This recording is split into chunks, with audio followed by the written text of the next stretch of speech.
Hello, and welcome to Cox Local Edition on Headline News. My name's Jessica Carver, and I'm with Cox Communications. Today we have two very special guests with us, Diane Eckert and Bruce Ferguson, and they are both working with Fairfax County on an underage drinking prevention project. So welcome to both of you. Thank you. So Diane, first of all, tell me about the Unified Prevention Coalition. The Unified Prevention Coalition of Fairfax County is also known as UPC, and our mission is to prevent violence, alcohol, and other drug use by youth in the county. And our vision is a community where youth grow up safe and drug-free. Excellent. Yeah. And so Bruce, tell me, what are some of the trends that you're seeing amongst our Fairfax County youths? Well, unfortunately, a lot of the trends that we're starting to see is that more and more youth are getting involved with alcohol and drugs, and even more disturbing, they're starting to do it, to my belief, at an earlier age. So our goal is to try to prevent that from happening. So what is the coalition doing, Diane, to kind of address some of those trends? We have a real wide range of strategies because that's been proven to be most effective. And we have a huge community with a lot of different communities within it. So education and awareness for parents is one of the key avenues that we work with. We have programs where we have peer-to-peer education. We're doing advocacy work where we work to change laws at the state level. We work with our state coalition, and we work with supporting enforcement initiatives.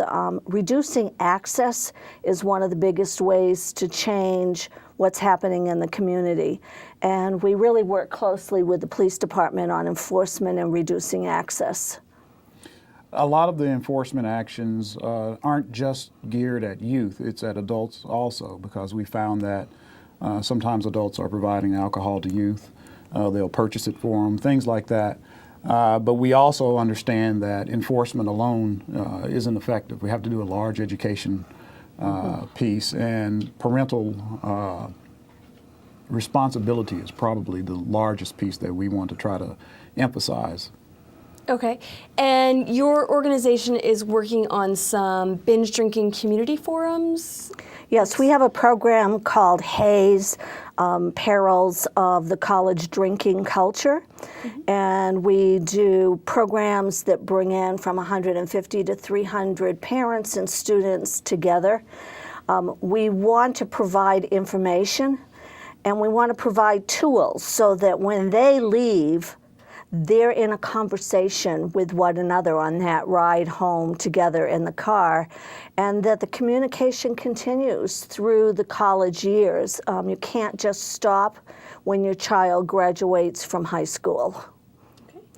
Okay. And you have a role, right, in that? Yes, I do have a role. I speak on the law enforcement perspective on the panel. But I'm also a father of 6 daughters. Wow. So I do have a little bit of perspective that I can lend to the audience. And it is important to have those conversations with your children to make sure that they stay out of trouble. Excellent. Well, tell us, how can our viewers find out a little bit more information about the Unified Prevention Coalition? We have a website, and they should go to it, and we'll be updating it in the next couple of weeks. And there's a phone number on the screen, and that's our special arrangement with the police department. They take the phone calls for us. Excellent. Well, thank you both so much for joining us today. And thank you for joining us on Cox Local Edition. Remember to follow us on Facebook and Twitter, and have a great day.